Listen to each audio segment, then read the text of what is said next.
Hello guys, good morning all of you. मैं grade of competitive class से Arun sir. तो आज का मस्ट करंट अफेयर और स्टडी जीके लेकर आया हूँ, जो आपका 30 मार्च मिलेगा, जो एनटीपीसी पर आधारित है। जो डेली आपका एग्ज़ाम चल रहा है उस पर बनाया गया है आपका करंट अफेयर और स्टडी जीके, जो सभी से मिलेगा आपको।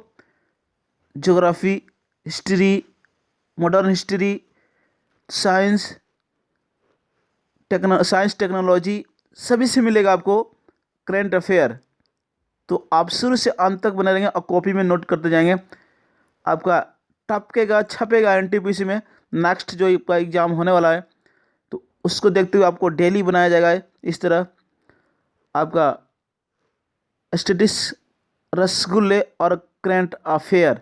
तो शुरू से अंत तक बने रहेंगे और फटाफट लाइक कर देंगे, शेयर कर देंगे। क्लास स्टार्ट हो गया, ऑनलाइन क्लासेस स्टार्ट हो गया, शेयर कर देंगे। गडअप कॉम्पिटेटिव क्लासेस की ओर से सुबह 7 बजे आपको दिया जाता है। जी बने रहेंगे शुरू से अंत तक और फटाफट शेयर कर देंगे और सब्सक्राइब कर देंगे। बस एक कदम दूर है आपका। जी ऑनलाइन क्लासेस लेकर आऊँगा, video online classes digital board के साथ। तो एक कदम दूर है आपका। जी जल्दी से आप सब्सक्राइब को बढ़ाएं, शेयर करें। जी बाबा का पिटारा मस्ट से मस्ट आपको करंट अफेयर मिलेगा, स्टडी जीके मिलेगा। जी जब तक तोड़ेंगे नहीं, जब तक क्लास को छोड़ेंगे नहीं, बने रहेंगे शुरू से अंत तक इसी तरह। जी बने रहेंगे शुरू से अंत तक, बिल्कुल।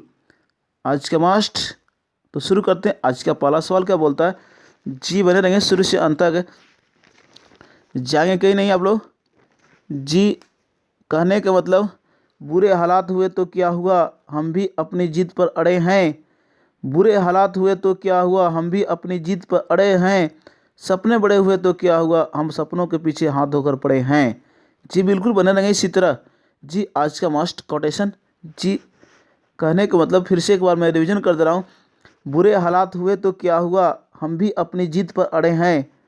बुरे हालात हुए तो क्या हुआ, हम भी अपनी जिद पर पड़े हैं। सपने बड़े हुए तो क्या हुआ, हम सपनों के पीछे हाथ धोकर पड़े हैं। जी बिल्कुल बने रहेंगे इसी तरह शुरू से अंत तक। एकदम मस्ट आज का current affair with study GK, जो एनटीपीसी पर आधारित है, बने रहेंगे शुरू से अंत तक। शुरू करते हैं आज का पहला सवाल। आज का पहला सवाल क्या बोलता है? कॉपी में नोट करते जाएंगे, कलम और पेन साथ में रखेंगे, कॉपी और पेन साथ में रखेंगे। जी बिल्कुल। तो आज का पहला सवाल क्या बोलता है? इसरो इसरो ने दूसरा स्पेस पोर्ट स्थापित किया। जी ये सवाल आपका है। सवाल क्या बोल रहा है आपका?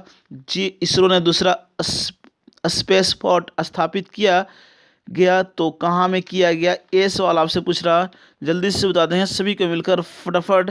जी मास्ट है करंट अफेयर आज का, तो बता देंगे जल्दी से। तो आंसर होगा थोटू कुड्डी। जी बिल्कुल याद रखें, आपका थोटू कुड्डी, जो आपका जो तमिलनाडु में है। जी स्थापित किया गया है। इसरो ने दूसरा स्पेस पोर्ट स्थापित किया गया है। जी थूथुकुडी में, तमिलनाडु में, जो छोटे उपग्रह का प्रक्षेपण किया जाएगा। जी बिल्कुल 1 जनवरी 2020 को। कब? तो 1 जनवरी 2020 याद रखेंगे।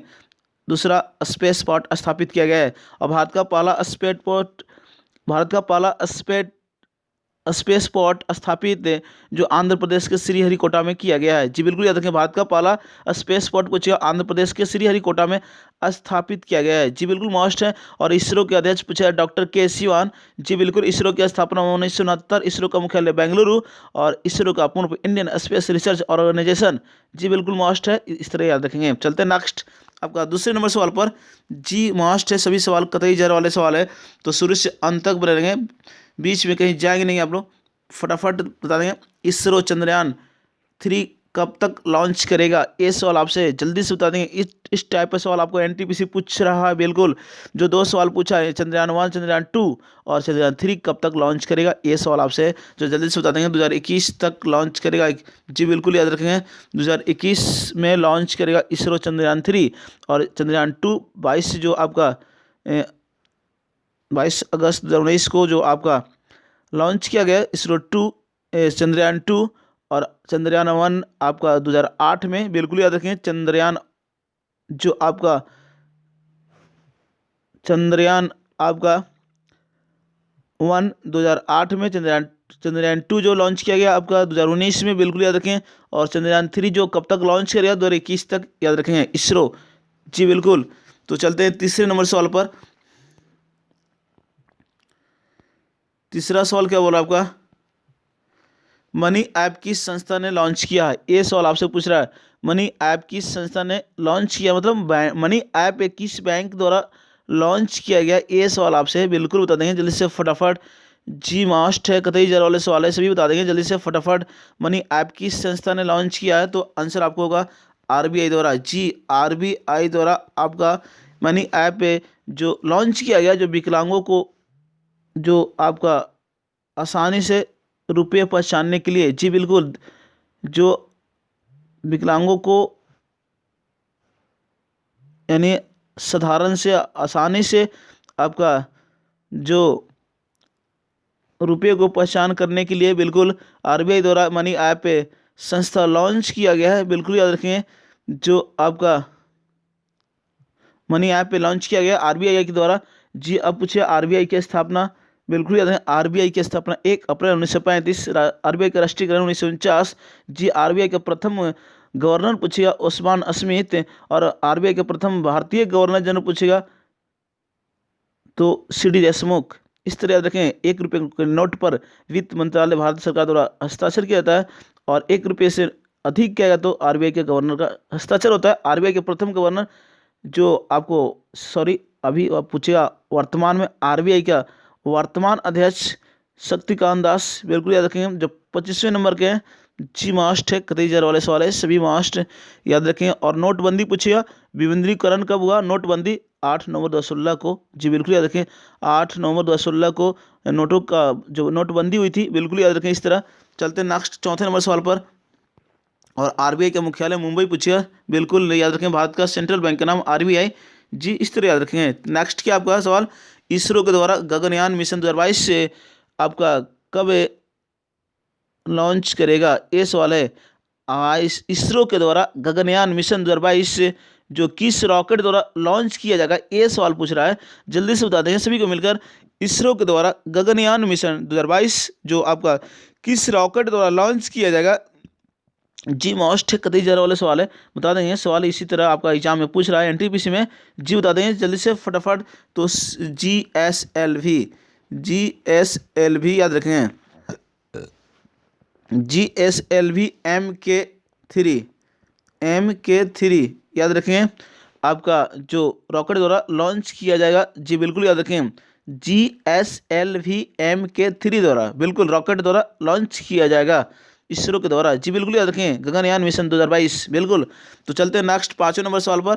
जी फटाफट लाइक कर देंगे, शेयर कर दें, जो अभी तक लाइक नहीं की लाइक कर देंगे, फटाफट शेयर कर देंगे। क्लास स्टार्ट है। जी आज का मोस्ट सभी सवाल है जो एनटीपीसी पर आधारित है, सभी क्वेश्चन बिल्कुल। नेक्स्ट 5वां नंबर, हेवलॉक द्वीप का नया नाम क्या है। जी ये सवाल मैं पूछ रहा हूँ आपसे, हेवलॉक द्वीप का नया नाम क्या है, जल्दी से बता देंगे फटाफट सभी को मिलकर। जी मोस्ट है, कतई जर वाले सवाल है, तो याद रखें स्वराज द्वीप जो अंडमान निकोबार में। जी बिल्कुल, स्वराज द्वीप आपका नया नाम, हेवलॉक द्वीप का नया नाम। और नील द्वीप पूछिए तो शहीद द्वीप, रावस द्वीप पूछिए तो नेताजी सुभाष चंद्र बोस, ये वर्तमान नाम है, बिल्कुल याद रखें। फिर से मैं रिवीजन कर दे रहा हूँ जी, जो आप कॉपी पर नोट करते जाएंगे फटाफट। जी पूछिए, हेवलॉक द्वीप का नया नाम स्वराज द्वीप, नील द्वीप का नया नाम शहीद द्वीप, रावस द्वीप का नया नाम नेताजी सुभाष चंद्र बोस द्वीप, इस तरह याद रखेंगे। जी बिल्कुल। और अंडमान निकोबार द्वीप समूह की सबसे ऊंची चोटी पूछिएगा सैडल पीक। जी बिल्कुल याद रखें। और अंडमान निकोबार जो आपका पोर्ट ब्लेयर राजधानी है, जो उत्तरी अंडमान में अवस्थित है। जी बिल्कुल याद रखें। इस तरह चलते हैं नेक्स्ट 6ठे नंबर सवाल पर।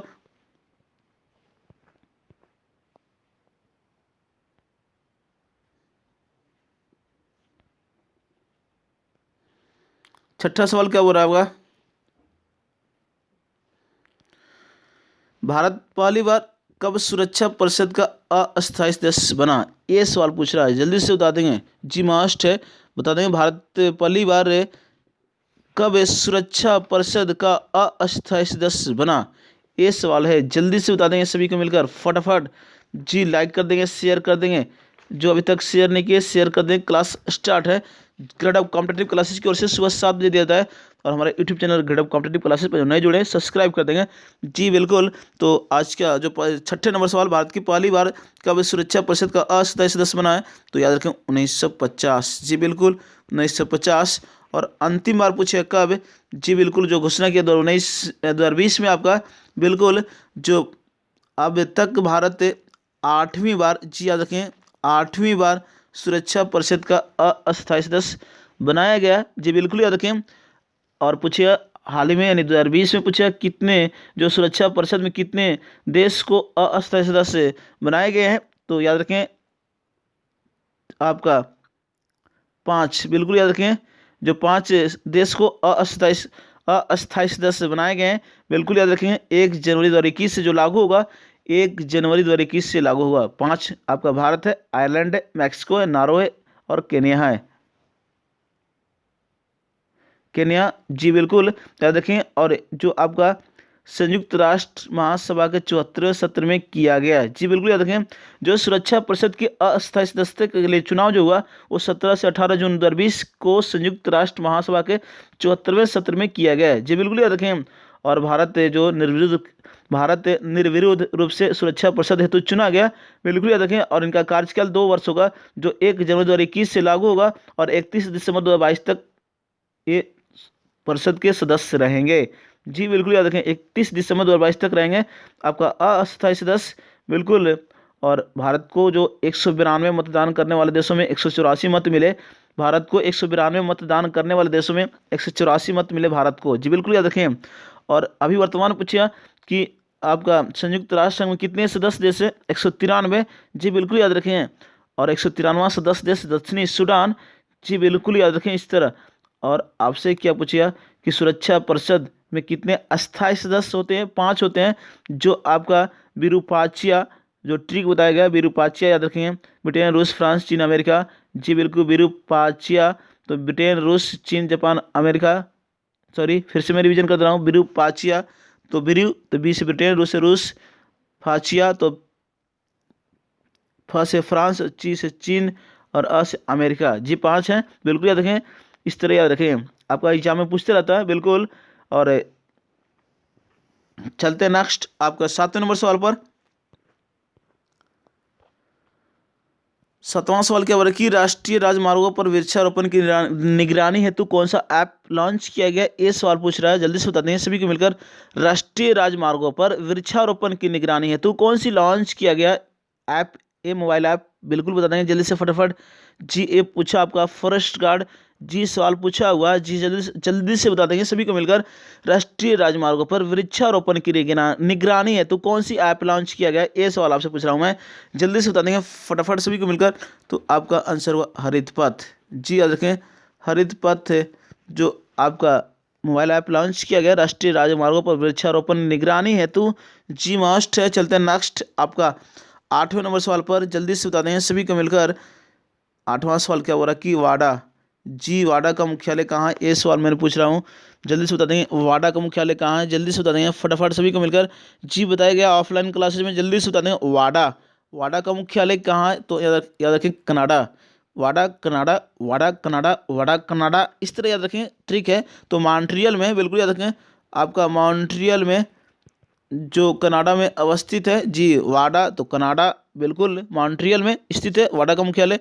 जी जो वाडा का फुल फॉर्म होता है वाडा तो वर्ल्ड एंटी डोपिंग एजेंसी। जी याद रखें वाडा का आपका पूर्ण रूप एग्जाम में पूछेगा तो याद रखें वाडा तो WADA वाडा तो वाडा वर्ल्ड एंटी डोपिंग एजेंसी। बिल्कुल याद रखें इस तरह। और वाडा के वर्तमान अध्यक्ष जॉन फाहे। वाडा के वर्तमान अध्यक्ष आपसे पूछे जॉन फाहे जो आपका ऑस्ट्रेलिया के पूर्व वित्त मंत्री हैं। जी बिल्कुल याद रखें ऑस्ट्रेलिया के पूर्व वित्त मंत्री हैं जॉन फाहे जो वाडा के वर्तमान अध्यक्ष हैं। बिल्कुल याद रखें इस तरह। और आपसे पूछे नाडा जो भारत का है, NADA national agency, national anti doping agency. अगर नाडा का आपसे एग्जाम में पूछे नाडा का मुख्यालय कहाँ है? नई दिल्ली। नाडा का पूर्ण रूप क्या होता है? तो नेशनल एंटी डोपिंग एजेंसी। बिल्कुल याद रखें इस तरह। और जो 24 नवंबर 2005 को स्थापना हुई थी नाडा का। बिल्कुल। और महानिदेशक कौन है, तो नगीन अग्रवाल। अगर नाडा का महानिदेशक पूछते हैं नवीन अग्रवाल हैं अभी, बिल्कुल याद रखें इस तरह।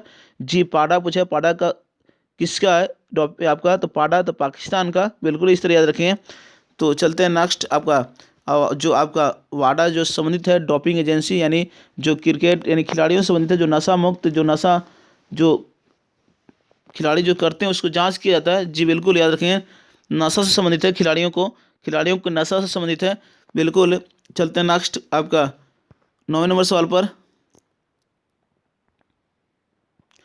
इंडिया ड्रोन महोत्सव 2019 कहाँ में संपन्न हुआ, ये सवाल आपसे मैं पूछ रहा हूँ, जल्दी से बता दें सभी को मिलकर। इंडिया ड्रोन महोत्सव 2019 कहाँ में हुआ, ये सवाल है, जल्दी से बता दें सभी को मिलकर फटाफट। तो आंसर होगा देहरादून। जी बिल्कुल याद रखें, देहरादून आपका इंडिया ड्रोन महोत्सव 2019 मनाया गया। जी देहरादून में, बिल्कुल याद रखेंगे। और उत्तराखंड की जो राजधानी है आपका देहरादून, बिल्कुल याद रखेंगे। उत्तरांचल से उत्तराखंड हो गया आपका 2007 में, बिल्कुल याद रखें, उत्तरांचल से उत्तराखंड।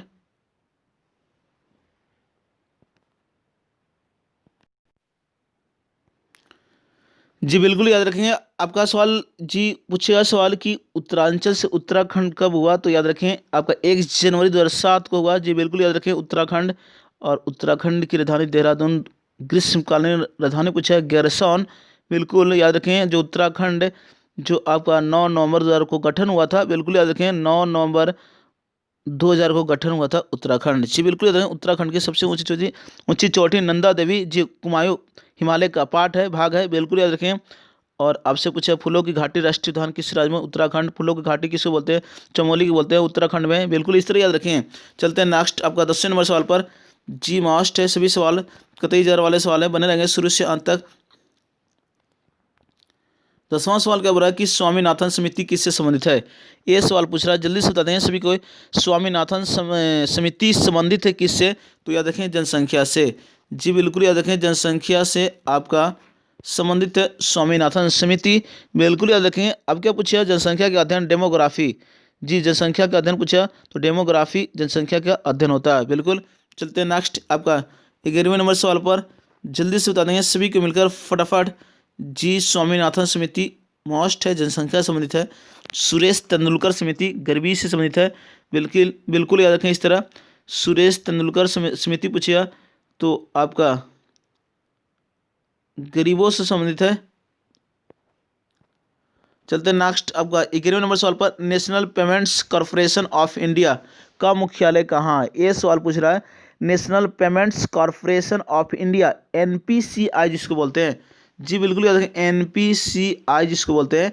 तो national payments corporation of India का मुख्यालय कहाँ, ये सवाल है, तो जल्दी से बता देंगे सभी को मिलकर फटाफट। जी बता देंगे तो आंसर आपका मुंबई। जी बिल्कुल याद रखें, कहाँ होगा, आपका मुंबई में होगा इसका मुख्यालय, जो आपका स्थापना हुई 2008 में। जी बिल्कुल, एनपीसीआई की स्थापना कब हुई, 2008 में। मुख्यालय कहाँ है, मुंबई। जी अध्यक्ष पूछेगा आपका, तो Vishwa Mohan Mahapatra. National payments corporation of India का अध्यक्ष पूछेगा आपसे, तो विश्व मोहन महापात्रा। जी बिल्कुल। और national payments corporation of India किससे संबंधित है, किसके लिए जो आपका शुरू किया गया, तो इंटर बैंक ट्रांसफ़र। जी याद रखें, इंटर बैंक ट्रांसफ़र, एटीएम लेन देन और डिजिटल पेमेंट जैसी सेवाओं में मदद करती है। जो ये शुरू किया गया है national payments corporation of India, तो याद रखेंगे इंटर बैंक ट्रांसफ़र, एटीएम लेन देन और डिजिटल पेमेंट जैसी सेवाओं में मदद करती है, एनपीसीआई, बिल्कुल। चलते हैं नेक्स्ट आपका 12वें नंबर सवाल पर। 12वां सवाल क्या बोल रहा है आपसे, कार्डमम की पहाड़ी किस राज्य में स्थित है, ये सवाल है, जल्दी से बता देंगे सभी को मिलकर फटाफट। कार्डमम की पहाड़ी किस राज्य में है, मोस्ट है, कतई जार वाले सवाल है, जल्दी बता देंगे सभी को मिलकर फटाफट। तो आंसर होगा केरल। जी याद रखें, केरल आपका आंसर होगा। कार्डमम की पहाड़ी, इलायची की पहाड़ी भी पूछा तो केरल में, बिल्कुल केरल में ही इलायची की पहाड़ी, कार्डमम की पहाड़ी। और पालघाट पूछेगा किस राज्य में स्थित है, केरल में। केरल के पश्चिमी तट में एक पाल घाट स्थित है, बिल्कुल, जिसको पलक्कड़ भी पूछा, आपसे एग्जाम में पूछा पलक्कड़ दर्रे किस राज्य में, तो केरल में, यानी कहने का मतलब पलक्कर, तो याद रखें आपका पालघाट में अवस्थित है। बिल्कुल याद रखें। अब केरल पश्चिमी तट को मालाबार तट बोलते हैं। बिल्कुल, अब केरल में ही आपको 1921 में मोपला विद्रोह हुआ था। मस्ट है, याद रखिए 1921 में मोपला विद्रोह हुआ था केरल में। जी बिल्कुल, जो अली मुसलियार इनके नेता थे, मुस्लिम नेता अली मुसलियार, मोपला विद्रोह 1921 जो लॉर्ड इरविन के समय हुआ था। बिल्कुल याद रखें। इस तरह ये आपसे पूछते रहता है मोपला जनजाति किस राज्य में, केरल में। और केरल कौन सी तट पर मोपला विद्रोह हुआ, तो आपका याद रखें पश्चिमी तट यानी मालाबार तट पर। जी, केरल के मालाबार तट पर आपको हुआ था एक मोपला विद्रोह। मोपला जनजाति भी पाया जाता है। बिल्कुल याद रखें। इस तरह जी आपका मोहिनीअट्टम किस राज्य है, तो केरल का। जी बिल्कुल याद रखें। इस तरह आपसे एग्जाम में पूछता रहता है। मोस्ट है, कतई जार वाले सवाल है सभी, तो शुरू से अंत तक बने रहेंगे फटाफट। जी बिल्कुल, शुरू से अंत तक बने रहेंगे। पेरियार राष्ट्रीय उद्यान पूछे केरल में। पेरियार राष्ट्रीय उद्यान या पेरियार झील किस राज्य में, केरल में। जी अष्टमुदी पूछेगा, झील किस राज्य में, केरल में। संस्तम कोटा झील किस राज्य में, केरल में। तो इस तरह याद रखें, आपसे एग्जाम में पूछते रहता है। तो चलते हैं नेक्स्ट 13वें नंबर सवाल पर। जी 13वें नंबर सवाल चलते हैं फटाफट। और सबसे पहले मानसून किस राज्य में आता है, तो केरल में। ये भी याद रखें, सबसे पहले मानसून किस राज्य में आता है, तो केरल में। जी बिल्कुल, इस तरह याद रखेंगे।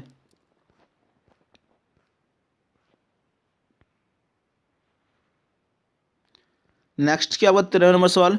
जो अभी तक लाइक नहीं किया, लाइक कर देंगे, फटाफट शेयर कर देंगे। क्लास से स्टार्ट है हमारा जो YouTube channel Gradeup competitive classes पे जो नए जुड़े हैं सब्सक्राइब कर देंगे। बिल्कुल, जो भी मैं वीडियो बनाऊँ नोटिफिकेशन आपके पास पहुँचते रहे। जो 13वें नंबर सवाल, भारत में सर्वाधिक जैव विविधता पाई जाती है, ये सवाल है। भारत में सर्वाधिक जैव विविधता पाई जाती है कौन सी तट पर, ये सवाल है। कौन सी तट पर आपका भारत में सर्वाधिक जैव विविधता पाई जाती है, मैं ये सवाल पूछ रहा हूँ। जल्दी से बता देंगे सभी को मिलकर फटाफट।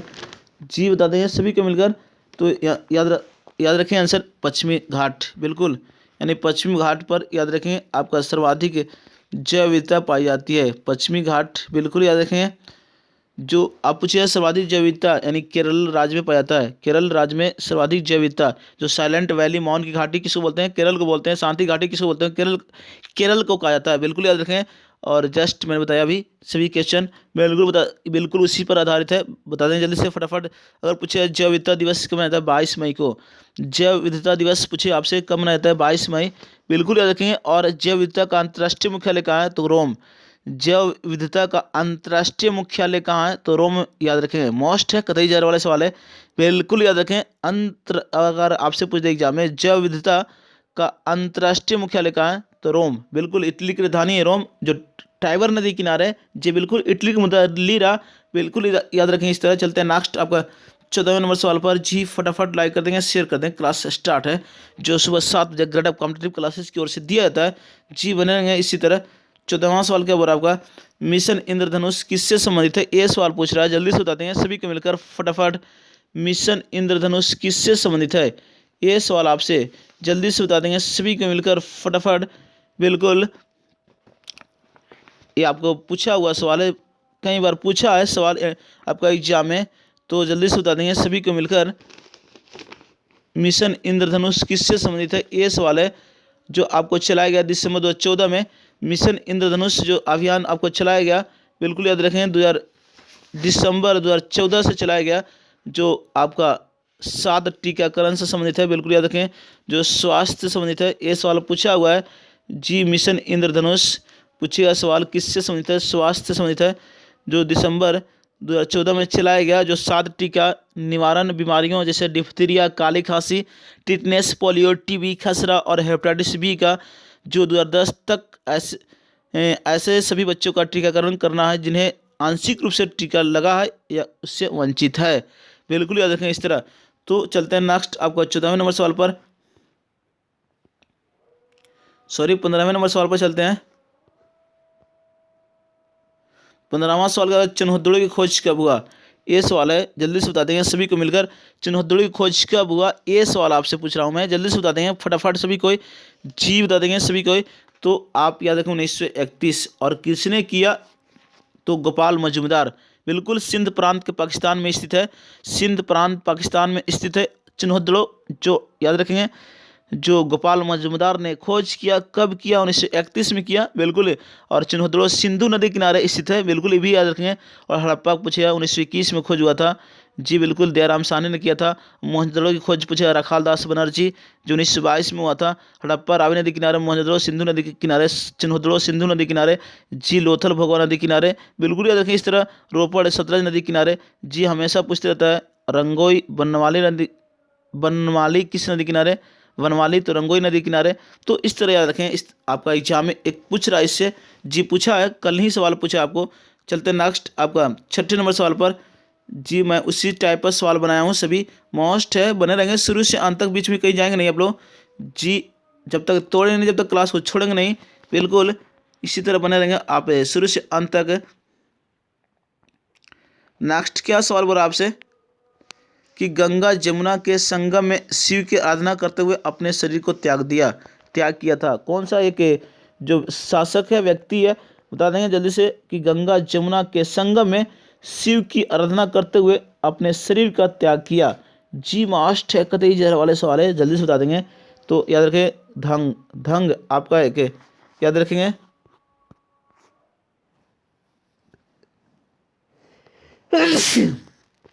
ढंग याद रखेंगे, जो आपका गंगा जमुना के संगम में शिव की आराधना करते हुए अपने शरीर का त्याग किया। बिल्कुल। और पूछा कंदरिया महादेव मंदिर किसने बनाया, तो आपका ढंग। जी बिल्कुल याद रखें। कंदरिया महादेव मंदिर किसने निर्माण किया, कौन बनाया, तो याद रखें ढंग। बिल्कुल राजा ढंग ने आपका गंगा जमुना के संगम में शिव की आराधना करते हुए अपने शरीर का त्याग किया। जी मोस्ट एनटीपीसी में सवाल पूछा हुआ कहीं पिछले 2016 में पूछा सवाल, तो याद रखें। चलते हैं नेक्स्ट आपका 17वें नंबर सवाल पर। और आपको मालूम गंगा नदी की सबसे लंबी सहायक नदी यमुना, बिल्कुल याद रखें। गंगा नदी की सबसे लंबी सहायक नदी यमुना, और गंगा की सबसे बड़ी सहायक नदी घाघरा, बिल्कुल याद रखेंगे। घग्गर, बिल्कुल याद रखेंगे। गंगा गंगा नदी की सबसे बड़ी सहायक नदी घग्गर नदी, बिल्कुल याद रखेंगे। इस तरह चलते हैं नेक्स्ट आपका 17वें नंबर सवाल पर। 1857 क्रांति के समय ब्रिटेन का प्रधानमंत्री कौन था। ये सवाल जल्दी से बता देंगे फटाफट सभी को मिलकर। जी सवाल क्या बोल रहा है यहाँ पे कि 1857 की क्रांति के समय ब्रिटेन का प्रधानमंत्री कौन था, बिल्कुल याद रखें। तो लॉर्ड पार्मस्टन। जी पार्मस्टन याद रखें। आपका जो ब्रिटेन का प्रधानमंत्री था लॉर्ड पार्मस्टन, बिल्कुल है। और अगर आपसे एग्जाम में पूछे 1857 क्रांति के समय ब्रिटेन में कौन सी पार्टी थी, तो लिबरल पार्टी, बिल्कुल। 1857 की क्रांति के समय ब्रिटेन का प्रधानमंत्री कौन था, लिबरल पार्टी, बिल्कुल। 1857 की क्रांति के समय भारत का ब्रिटिश वायसराय कौन था, तो आपका लॉर्ड कैनिंग, बिल्कुल याद रखें। 1857 क्रांति जी के समय ब्रिटेन का प्रधानमंत्री तो आपका लॉर्ड पार्मस्टन। वो गवर्नर जनरल कौन था, गवर्नर कौन था, तो याद रखें लॉर्ड कैनिंग, बिल्कुल याद रखें इस तरह। और 1857 क्रांति के जांच के लिए एक कमेटी गठित की गई थी, जो पील कमीशन, बिल्कुल पील कमीशन कमेटी गठित की गई थी, मोस्ट याद रखें। और आपसे क्या पूछा 1857 का क्रांति का प्रतीक चिन्ह क्या था, कमल और रोटी। और 1857 क्रांति को राष्ट्रीय विद्रोह किसने कहा था, तो डिजरायली। राष्ट्रीय विद्रोह किसने कहा, तो डिजरायली, बिल्कुल याद रखें। इस तरह एग्जाम में आपसे पूछते रहता है, बिल्कुल। चलते हैं नेक्स्ट आपका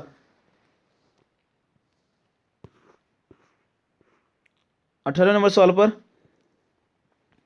वर्तमान भूगोल का जनक किसको बोलते हैं, ये सवाल पूछ रहा है, जल्दी से बता देंगे। वर्तमान भूगोल का जनक किसको बोलते हैं, ये सवाल मैंने पूछा, जल्दी से बता देंगे सभी को मिलकर फटाफट। जी बता देंगे सभी को। वर्तमान भूगोल का जनक, ये सवाल इस टाइप आपको एनटीपीसी में पूछा सवाल, जल्दी से बता देंगे। वर्तमान भूगोल का जनक, तो याद रखें अलेक्जेंडर वान हम्बोल्ट, बिल्कुल अलेक्जेंडर वान हम्बोल्ट, याद रखें हम्बोल्ट वर्तमान भूगोल का जनक कहा जाता है। अब भूगोल का जनक पूछे तो हिकेटियस। अगर पूछे आपसे कि भूगोल का जनक, तो हिकेटियस। वर्तमान भूगोल का जनक तो अलेक्जेंडर वान हम्बोल्ट। और व्यवस्थित भूगोल का जनक तो इरेटोस्थनीज। और जियोग्राफिका शब्द का प्रथम प्रस्तावक तो इरेटोस्थनीज, बिल्कुल याद रखें। विश्व भूगोल ग्लोब का निर्माता कौन, तो मार्टिन बैहम। विश्व ग्लोब का निर्माता कौन, तो मार्टिन बैहम। और विश्व मानचित्र का निर्माणकर्ता तो एग्नेजी मेंडर। विश्व मानचित्र का निर्माणकर्ता पूछेगा तो एग्नेजी मेंडर, इस तरह याद रखें। और भौगोलिक विश्वकोश का रचनाकार स्ट्राबो, भौगोलिक विश्वकोश का रचनाकार तो स्ट्राबो। बिल्कुल याद रखें। इस तरह इस टाइप का एक सवाल पूछा आपका एनटीपीसी में, बिल्कुल उसी आधार पर मैं क्वेश्चन आपका एक क्वेश्चन दिया और 3-4 क्वेश्चन मैंने बना दिया। बिल्कुल, तो इससे सवाल आपको पक्का आएगा, याद रखिए। चलते हैं नेक्स्ट आपका 19वें नंबर सवाल पर। 19वां सवाल, भारतीय रिजर्व बैंक ऑफ इंडिया का लेखा वर्ष। बिल्कुल बता दें जल्दी से फटाफट, भारतीय रिजर्व बैंक का लेखा वर्ष क्या है जी? तो याद रखें, जल्दी से फटाफट बता देंगे आप लोग। भारतीय रिजर्व बैंक जो सेंट्रल बैंक है भारत का, जो हिल्टन आयोग की सिफारिश पर रिजर्व बैंक की स्थापना की गई थी। अधिनियम पूछे तो आरबीआई अधिनियम 1934 के तहत रिजर्व बैंक ऑफ इंडिया की स्थापना की गई थी। बिल्कुल याद रखें। तो इसका लेखा वर्ष क्या? तो 1 जुलाई, याद रखें, 1 जुलाई से आपका 30 जून तक जी, याद रखेंगे 30 जून ये लेखा वर्ष है आरबीआई का। एक यानी 1 जुलाई को शुरू होता है और 31 जून को समाप्त होता है। बिल्कुल। अब भारत का वित्तीय वर्ष पूछे तो 1 अप्रैल को शुरू होता और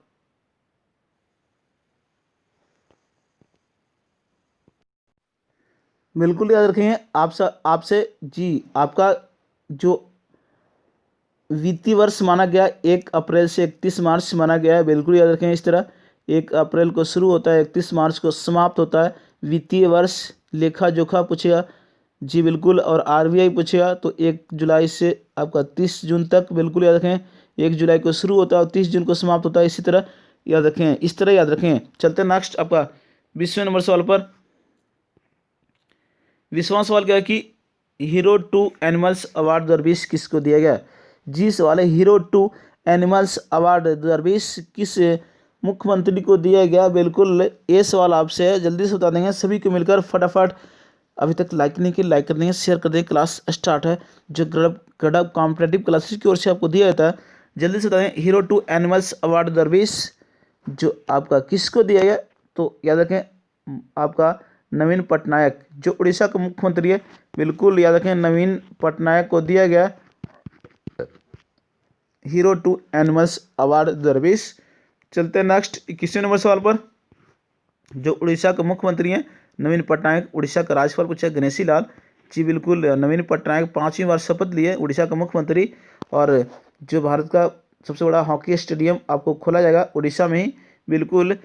चलते नेक्स्ट 23वें नंबर सवाल पर। दक्षिण Africa men's cricketer of the year 2020 किसको दिया गया? ये सवाल है, दक्षिण Africa men's cricketer of the year 2020 किसको दिया गया?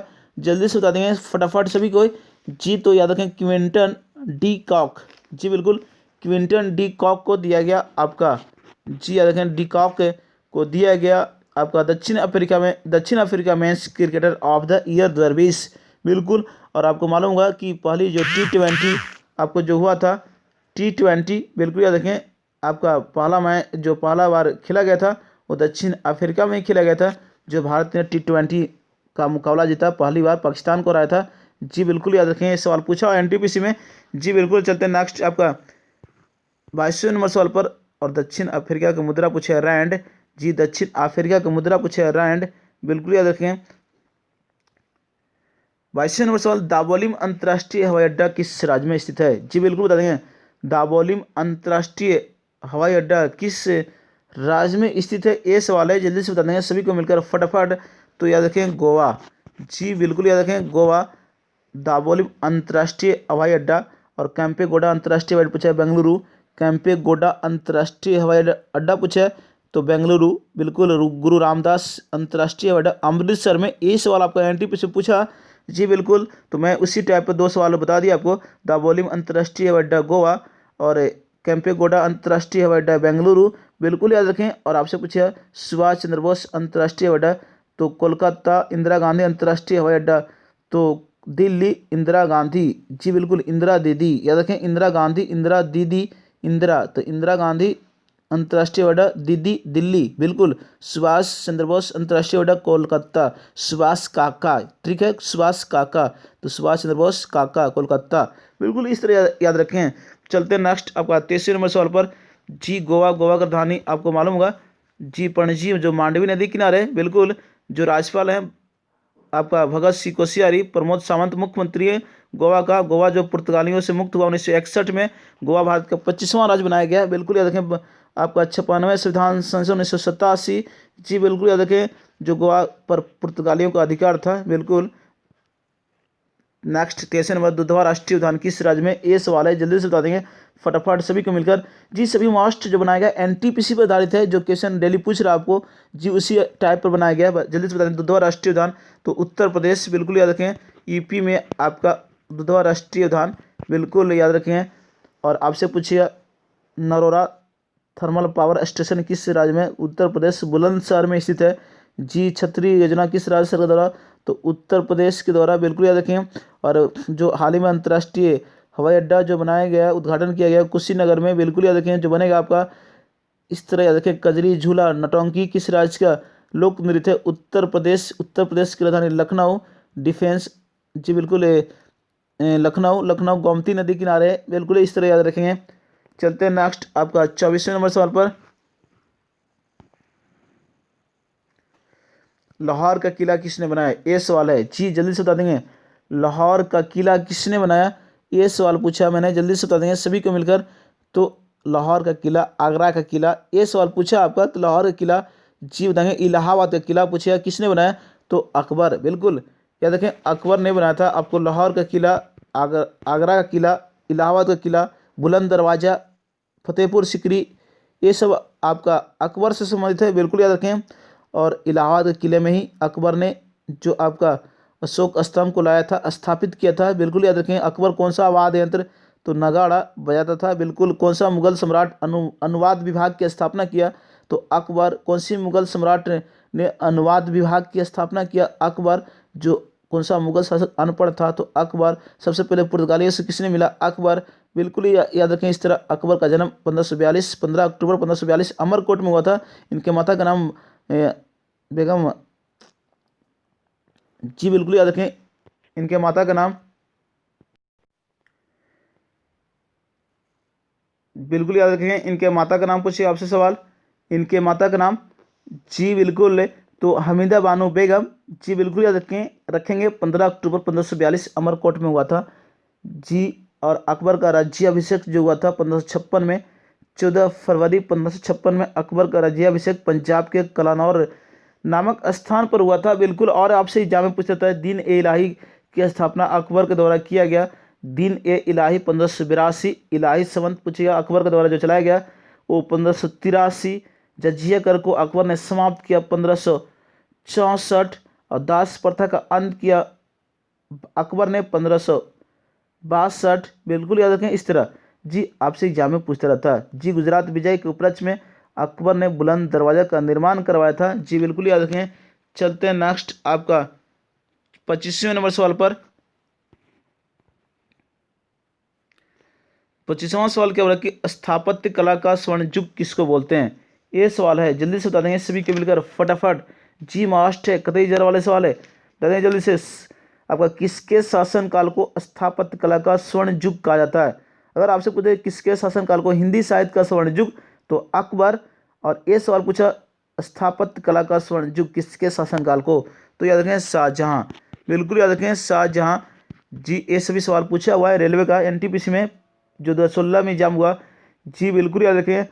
और जल्दी से बता देंगे शाहजहां के द्वारा बनाया गया दिल्ली का लाल किला, शाहजहां दीवाने आम दीवाने खास, जी बिल्कुल। शाहजहां के द्वारा दिल्ली का जमा मस्जिद, तो शाहजहां द्वारा आगरा का मोती मस्जिद पूछे आपसे, तो शाहजहां के द्वारा ताजमहल, लाहौर का किला, जी बिल्कुल। शीश महल किसने बनाया? तो शाहजहां बनाया। और आपसे मोस्ट पूछेगा, जी बिल्कुल याद रखें। जी मयूर सिंहासन का निर्माण किसके द्वारा करवाया गया था? तो शाहजहां के द्वारा, जी बिल्कुल। मयूर सिंहासन का निर्माण शाहजहां ने करवाया था, बिल्कुल याद रखें। इसका उद्देश्य, जो इसका मुख्य कलाकार वे बादल खां थे, जी मयूर सिंहासन का मुख्य कलाकार कौन थे? वे बादल खां, बिल्कुल याद रखें। मोस्ट है, कतई जर वाले सवाल है, जी बिल्कुल। जब तक तोड़ेंगे नहीं, जब तक छोड़ेंगे नहीं। और जो आपको जहांगीर के बाद सिंहासन पर शाहजहां बैठा था, बिल्कुल याद रखें इस तरह। और शाहजहां के माता का नाम पूछा जगत गोसाई, बिल्कुल याद रखें इस तरह। और जी बिल्कुल। और पूछा किसके मकबरे को ताजमहल का पूर्ववर्ती माना जाता है? तो हुमायूं के मकबरा को, जी हुमायूं के मकबरा को ताजमहल का पूर्ववर्ती माना जाता है? जी बिल्कुल। चलते हैं नेक्स्ट आपका, जी बिल्कुल याद रखें। और एक सवाल मैं और बता दे रहा हूँ आपको। पूछे आपसे सवाल कि शाह बुलंद इकबाल के रूप में किसको जाना जाता है? शाह बुलंद इकबाल के नाम से किसको जाना जाता है? तो दारा सिकोह को जाना जाता है। जी बिल्कुल याद रखें इस तरह। जी मस्ट है। चलते हैं नेक्स्ट आपका 26वें नंबर सवाल पर। बने रहेंगे शुरू से अंत तक, सभी नोट करते जाएंगे। मैं जो आपका डिस्कशन कर रहा हूँ, एक्सप्लेन कर रहा हूँ, उसको नोट करते जाएंगे, आपके एग्जाम के लिए प्लस पॉइंट होगा। जी बिल्कुल। नेक्स्ट क्या 26वें नंबर सवाल कि चटगांव स्थित ब्रिटिश शस्त्रागार किस व्यक्ति से संबंधित है? ये सवाल है, जल्दी से बता देंगे सभी को मिलकर। ये सवाल कई बार पूछा सवाल है। चटगांव स्थित ब्रिटिश शस्त्रागार पर हमला किया था कौन सा व्यक्ति? ये सवाल है, जल्दी से बता देंगे। तो याद रखें सूरसेन। आपका सूरसेन ने जो हमला किया था चटगांव स्थित ब्रिटिश शस्त्रागार पर, बिल्कुल है। पूछिए कौन सी आंदोलन के समय? तो सविनय अवज्ञा आंदोलन के समय चटगांव स्थित ब्रिटिश शस्त्रागार पर जो सूरसेन क्रांतिकारी व्यक्ति, जो मास्टर दा के नाम से भी बोलते हैं सूरसेन को, बिल्कुल, जो आपका 18 अप्रैल 1930 को, जी बिल्कुल, हमला किया था चटगांव पर, बिल्कुल। और 12 जनवरी 1934 को फांसी दे दी गई थी सूरसेन को। 12 जनवरी 1934 को फांसी दे दी गई थी आपका सूरसेन को। चलते हैं नेक्स्ट आपका 27वें नंबर सवाल पर। जल्दी से बता देंगे सभी को मिलकर। पंजाब में कुक्का आंदोलन, जी बिल्कुल, कुक्का आंदोलन किस राज्य में हुआ था? ये सवाल है, जल्दी से बता देंगे सभी को मिलकर। कुक्का आंदोलन किस राज्य में हुआ था? तो याद रखें पंजाब में, बिल्कुल याद रखें, पंजाब में कुक्का आंदोलन हुआ था आपका, बिल्कुल मोस्ट है। नेक्स्ट चलते हैं 28वें नंबर सवाल पर।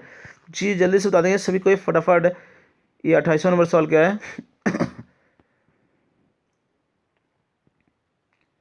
28वां सवाल क्या हो रहा है आपसे कि सविनय अवज्ञा आंदोलन में पठान सत्याग्रहियों पर गोली चलाने से इनकार कर दिया? ये सवाल है आपका। सविनय अवज्ञा आंदोलन में पठान सत्याग्रहियों पर गोली चलाने से इनकार कर दिया था, कौन सी कर दिया था? ये सवाल है, उसका नाम बताना आप लोग को। जल्दी से बता देंगे फटाफट सभी को। जी अभी तक लाइक नहीं किया, लाइक कर देंगे, फटाफट शेयर कर देंगे। क्लास स्टार्ट है जी, समाप्त होने वाले क्लास, जल्दी से बता देंगे सभी को मिलकर आंसर इसका फटाफट। सुबह में शुरू 7 बजे आप daily classes, daily online classes में बने रहेंगे और लास्ट तक बने रहेंगे, शुरू से अंत तक, तभी आपको फायदा होगा। जी सभी मस्ट है जो एनटीपीसी पर आधारित है, जो डेली क्वेश्चन आपको पूछ रहा है, बिल्कुल बता देंगे जल्दी से। तो गढ़वाल राइफल्स, बिल्कुल याद रखें, गढ़वाल राइफल्स ने, गढ़वाल राइफल्स, बिल्कुल, जो आपका सविनय अवज्ञा आंदोलन में पठान सत्याग्रहियों पर गोली चलाने से इनकार कर दिया था, गढ़वाल राइफल्स, बिल्कुल। और सविनय अवज्ञा 1930 में हुआ था, बिल्कुल याद रखें। जी बिल्कुल, सविनय अवज्ञा आंदोलन 1930 में शुरू किया गया था। चलते हैं नेक्स्ट आपका 29वें नंबर सवाल पर। 29वां सवाल, रंगीन टेलीविजन में रंग होते हैं? ये सवाल है जी। रंगीन टेलीविजन में या फोटोग्राफी में पूछे कौन कौन से रंग होते हैं? तो आपको प्राथमिक रंग, जी बिल्कुल याद रखें, नाला जिसको बोलते हैं, ट्रिक है, नाला, नीला, हरा, लाल, बिल्कुल रंगीन टेलीविजन में रंग होते हैं, प्राथमिक रंग होते हैं। और फोटोग्राफी में पूछे तो प्राथमिक रंग होते हैं, बिल्कुल, नीला, हरा, लाल। चलते हैं नेक्स्ट आपका अभी 30वें नंबर सवाल पर। जी आज का मोस्ट 30वें नंबर सवाल है, जल्दी से बताते हैं। 1 कैलोरी बराबर कितना जूल होता है? ये सवाल पूछ रहा हूँ मैं, जल्दी से बता देंगे। 1 कैलोरी बराबर कितना जूल? जी बता देंगे जल्दी से फटाफट सभी को मिलकर। लास्ट सवाल है, 30 मोस्ट आपको सवाल मिला, जल्दी से बताएंगे। 1 कैलोरी बराबर कितना जूल? तो 4 पॉइंट आपका 186, जी बिल्कुल, 4.186 जूल होता है 1 कैलोरी बराबर, जी बिल्कुल याद रखें। और 1 किलो कैलोरी बराबर पूछेगा तो 4186 जूल, जो 1000 कैलोरी के बराबर होता है। जी 1 किलो कैलोरी बराबर 1000 कैलोरी, और 1 किलो कैलोरी बराबर पूछेगा तो 4186 जूल होता है, बिल्कुल याद रखें, 4186 जूल। और कैलोरी पूछेगा 1 किलो कैलोरी बराबर तो 1000 कैलोरी, और 1 कैलोरी बराबर कितना जूल? तो 4.186 जूल। तो इस तरह याद रखेंगे। आज का मोस्ट 30 मिला आपको, जो कैसा लगा जरूर बताएं आप लोग, जल्दी से फटाफट सभी को मिलकर कमेंट बॉक्स में भी बता देंगे। और जो अभी तक सब्सक्राइब नहीं किए, सब्सक्राइब कर देंगे, सब्सक्राइब को बढ़ाएं आप लोग। तो मैं वीडियो ऑनलाइन क्लासेस लेकर आऊँगा, बिल्कुल डिजिटल बोर्ड के साथ, एक कदम दूर हैं जी आपका ऑनलाइन वीडियो ऑनलाइन क्लासेस से, बिल्कुल, जो मोनेटाइज होने से आपको बच रहा है, बिल्कुल। तो जल्दी से शेयर कर देंगे और सब्सक्राइब को बढ़ाएं फटाफट। और अभी तक जो लाइक नहीं किया, लाइक कर देंगे। जी मास्ट grade up competitive classes course आपको दिया जाता है जी बिल्कुल, सुबह 7 बजे। तो डेली बने रहेंगे इसी तरह। तो फिर आपका नेक्स्ट डे मिलेंगे। आज का सवाल कैसा लगा ज़रूर बताएंगे आप लोग, बिल्कुल सभी को मिलकर। और अभी तक जो लाइक नहीं किए फटाफट एक बार सबको लाइक कर देंगे। जी बिल्कुल। तो कल फिर मिलेंगे सुबह 7 बजे। तो आज का दिन आप लोग के लिए मंगलमय हो। फूल जैसा खिलते रहिए, हंसते रहिए, मुस्कुराते रहिए, हमेशा स्वस्थ रहिए बिल्कुल। और इसके साथ मैं विदा लेता हूँ। जय हिंद, जय हिंद, जय भारत, जय ग्रेड ऑफ कॉम्पिटिटिव क्लासेस, जय बिहार।